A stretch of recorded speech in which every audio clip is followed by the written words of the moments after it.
Doble dagok ang hinaharap ngayon na ilang taga Batangas. Apektado ang kanilang kabuhayan, hindi lang ng paghahanap sa mga nawawalang sabongero, kundi pati ng masamang panahon. At mula sa Laurel, Batangas, nakatutok live si Von Aquino. Von? Pia, dahil sa masamang panahon, sinuspinde ng Philippine Coast Guard ang kanilang search and retrieval operation para sa mga nawawalang sabongero rito sa Lawa ng Taal sa Laurel, Batangas.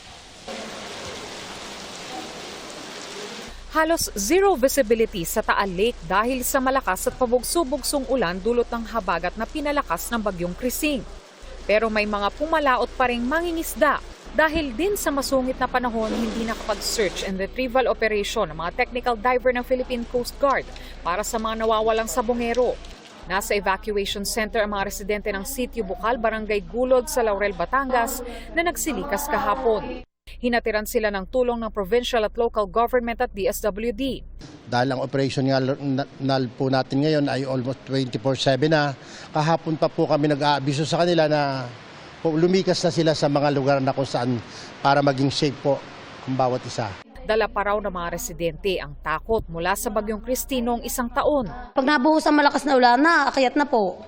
Talagang pagka naulan, tas may baha, kahit anong ginagawa, iniiwanan na.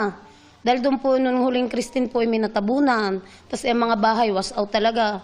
Dobleng dagok naman sa evacuee na si Isabel Solis ang masamang panahon at mahinang kita sa pagbebenta ng tawilis at tilapia dahil sa search and retrieval operation sa Lawa.